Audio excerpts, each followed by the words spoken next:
Okay, Melissa and Claude, I'm going to spend a bit of time talking to you about this.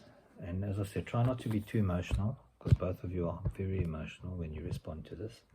And just try and listen to what I'm saying, because this is not me talking. I'm just relaying what's been spoken about literally thousands of years ago. So it's based on this book, by the way, which I'm going to show you, called The Ishmaelite Exile, written by Rabbi Yechiel Weizmann, who actually I brought to South Africa in 2007 or 8 or 9, I can't remember. And he wrote this book in 2006. And this is what he says, okay? He says that that everything is in the Torah, as we know. The whole universe is in the Torah, and Hashem actually looked into the Torah when he created the universe. Everything's there, all the science, all the history, the future, the past, everything's all there. And but he goes to sources, okay? So he says, for example, he says that the Zohar says, in other words, the common knowledge is that those that know a little bit about Judaism, know that there are 4 exiles, but in fact there's a 5th one, so which is spoken about by the Rambam, in the Zohar. There are various sources, okay, in the Gemara, there are various places where it's spoken about. But this is what he says. He says, the Zohar tells us that no exile will be as oppressive to the Jewish people as the Ishmaelite exile. Zohar, part 2, 17.1. So, and then he goes into describing where, who predicted it, and basically it's Balak and Bilam. So, the prophet Bilam, he uttered that prophecy. So, and then it's spoken about, it says this verse is talking about the end of days, where the nations that harmed the Jewish people, All right. So then there's a commentary by Metzudat David. So it tells us, okay, and then Rabbi Chaim Vital, he was a great Kabbalist he was basically the pupil of the Arizal, and he wrote all the Arizal's books. And he says here, this 5th and last exile will be the most difficult of all. It is the exile of Ishmael, who is called Peri Adam, a wild man. Okay, and remember, and then he says also that this exile is going to come about in the footsteps of Mashiach. In other words, before the final time, before Mashiach comes. Okay. And then there's also in Pirkei de Rebbe Eliezer, I've also got that book, and I remember reading about it, where it says that Rabbi Ishmael speaks about the 15 things that the descendants of Ishmael will do, which will have an impact on the end of days. And one of them, he says, I'm going to read it to you. I'm going to get the book and read it to you. It's absolutely unbelievable.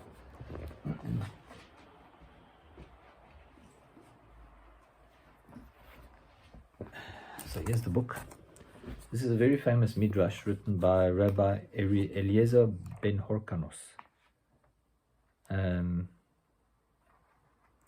And here it is, because I marked it, because it's just 15 things. Rabbi Ishmael says the descendants of Ishmael will do 15 things when they conquer Eretz Israel at the end of time. Number 15 is they will erect a Muslim house of worship on the site of the sanctuary of the Beit HaMikdash.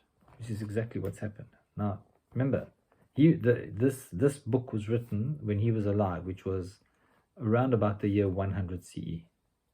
Don't ask me where he got this from, but he writes about it. Okay, and it's written about it in here as well. So he says, we must stand in astonishment as to how Rabbi Ishmael, in a sage in the Talmudic times, foresaw what the Ishmaelites would do at the end of days. Okay. And of course, he talks about why they claim the land and why they say, and then why they consider us as being foreigners and not, having no right to the land. And then he talks about the characteristics of Ishmael, and basically that they're bloodthirsty. They pretend to be. In other words, they use religion to kill, and the whole thing about wild man, and the word wild being first, because that's going to be his essence. Okay. And I told you about the comparison between. It's not in this book, but I heard that from from somewhere else, but between the Nazi and the Arab. The Arab will kill himself, kill his whole family, kill his whole village to kill one Jew. And the Nazi, if you say to him, listen, you can kill 1,000 Jews, but I must take your finger, he'll refuse. So even though they both hated Jews and they wanted to kill them, the one is much worse than the other. The Arab is much worse than the Nazi.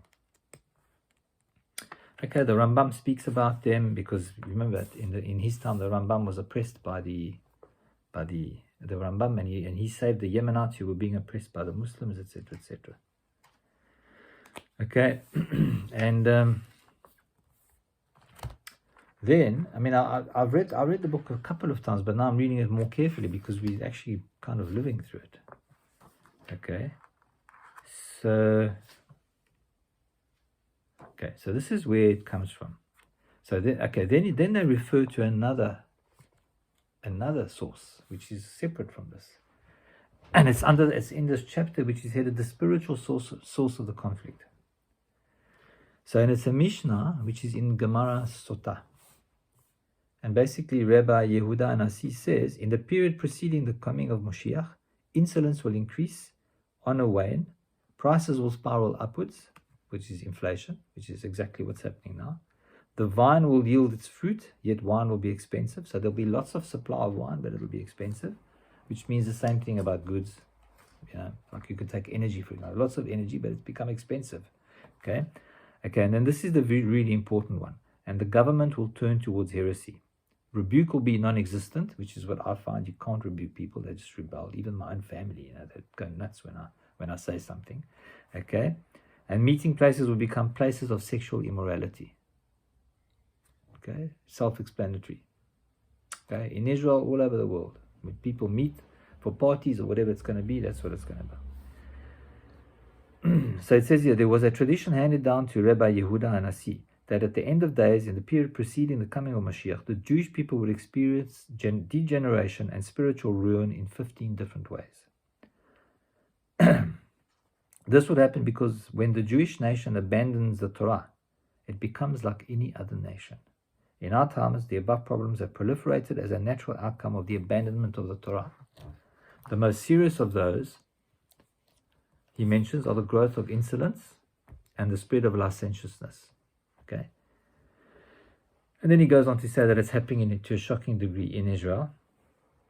And then he also says, okay, very important, because I have these discussions with other people as well about the current, what the Israeli government has been up to now since the change of power to a more religious government, which is what's happened now. So he says here, it is impossible to avoid comparing this description. So it also says, it seems, however, that the central feature of the 15 is that the government will turn towards heresy. Okay, that is, the ruling authority in the land of Israel at the end of days will be a regime that will no longer believe in God. Okay, it's not just the regime, by the way. Look at Susan. I think Susan believes in God, but she's subscribing to. And look at Trevor. Look at Liron. All those people that represent this. This is the way they are. Liron says it openly. He's an atheist. Okay, so that is the ruling party in the land of Israel at the end. So in other words, it's the ruling party, but also the elite that was running the country up to now. It's changed, thank God. And now you have the religious people that are kind of taking over, but up until now it's been them.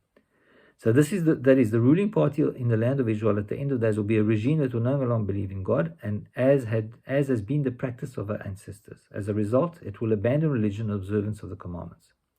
It is impossible to avoid comparing this description to the state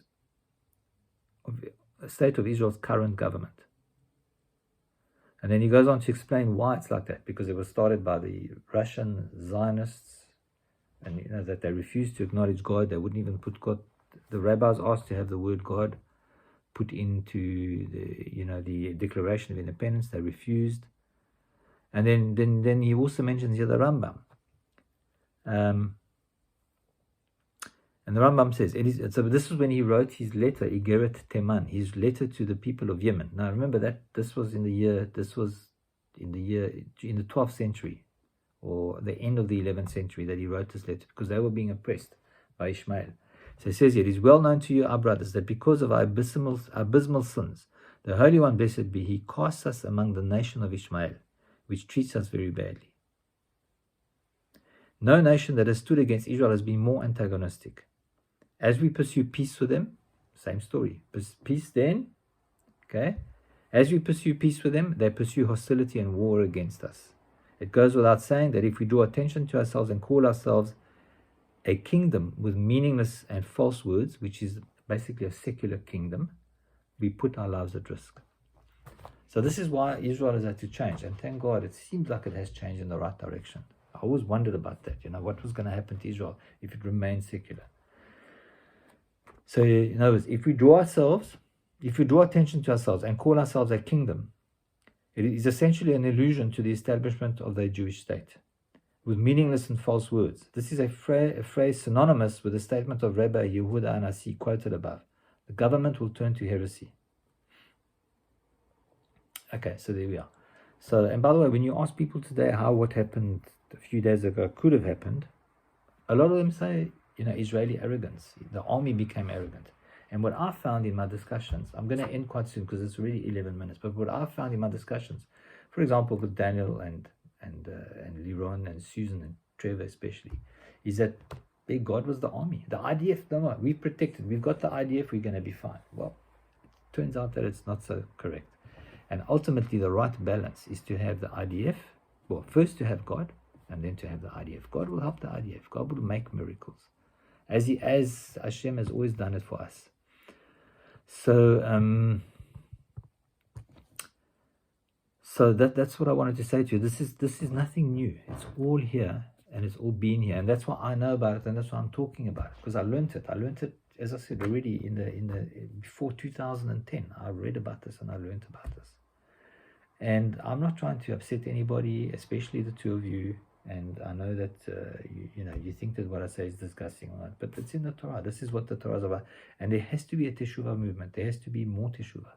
There has to be. Look at what's happening in Tel Aviv, where the restaurants. I mean, it's amazing. It's there. It's the goodness is in the Jewish people. I love the Jewish people, but they have to know. They have to be given direction. They have to know what to do.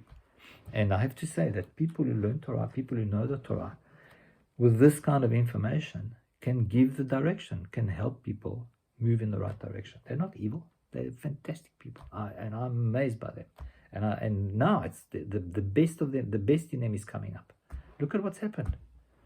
But it shouldn't be that we have to go through pain, like 1,000 deaths. I mean, now apparently in one of the villages, they found, in one of the kibbutzim, they found babies with their heads cut off. I mean, we don't want to go through that. And it's not so difficult to incorporate God in your life and to be respectful of the Torah and live according to the Torah. It's not difficult. We do it, and we're very happy doing it. Anyway, so I hope you understand what I'm doing. And when I say these things, I'm not what you say that I am. I know that. So it doesn't really bother me when you say it, but it bothers me that you think that and that you somehow believe these kind of things. As I said, I'm pretty clear. I've got clarity thanks to the Torah about how to live my life and how to interpret world events, and it's thanks to the Torah. The Jewish people have been great and have been successful for one reason only: Hashem. Without Hashem, we would destroy the world. That's what the Gemara says, and we wouldn't be that great. We'd be like everybody else. We wouldn't be superior, which is what we are. We are superior only thanks to the blessing of Hashem. Okay, so I'm going to upload this. I'll send you the link, and listen to it carefully and think about it. Okay, I love you both, and I'm your doting father who only wants the best for you. Shavua Tov, and as I said, you can give me some feedback. I'd like to hear some feedback from you.